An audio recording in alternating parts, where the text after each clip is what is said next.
I'm going to show you the different runs and entrances, exits coming out of a beaver house. This pond was pretty close to empty before I went out and blasted some beaver dams. Well, here is one of what would be an underwater entrance into this beaver house here. I trapped all the beaver out of this house this spring and last fall. Here's what would be a little, I guess you could say a little runway under the water up into that entrance. Around here there's all kinds of channels and whatnot going around the house. By the looks of it, things here, this would be the main entrance hole.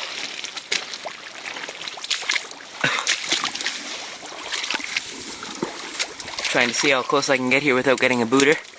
Before I blasted the dams, this hole was completely empty. I probably could have crawled up inside. Just a sec. I'm going to take my camera case off here so I don't dip it in the water. But that's one of the main entrances into a beaver house.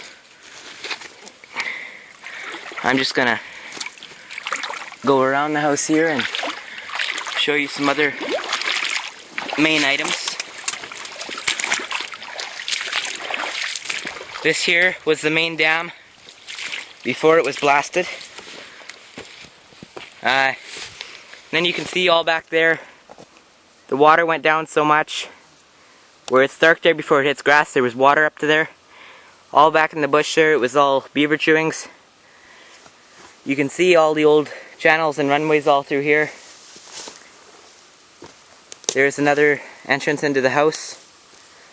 Walk up, get a better view of that one.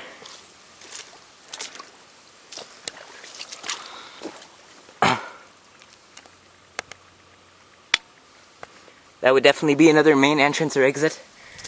Out front here, where the sticks kind of go into the water there, they're just barely poking out.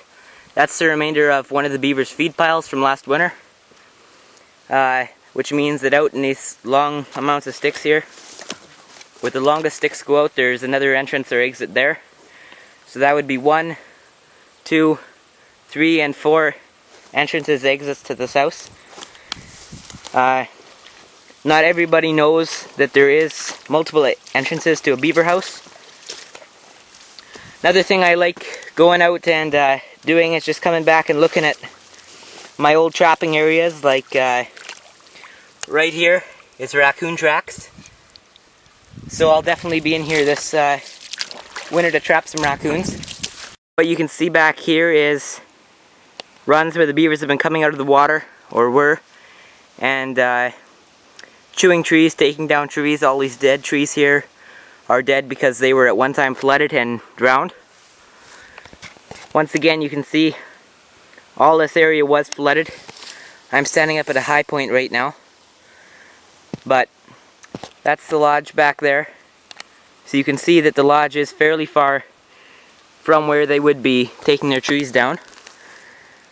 I've just found some mink tracks in this little drainage along here too, so that's another upside to coming back in here this fall.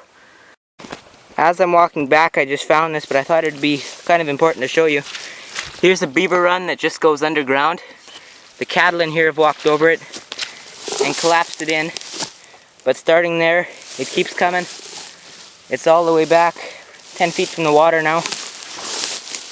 And here's the last place it was collapsed in, and it does keep going. So I just thought that it'd be a important thing to show you here, that they have underground, what are called den entrances in some places too. Sometimes there's only a den bank, sometimes there is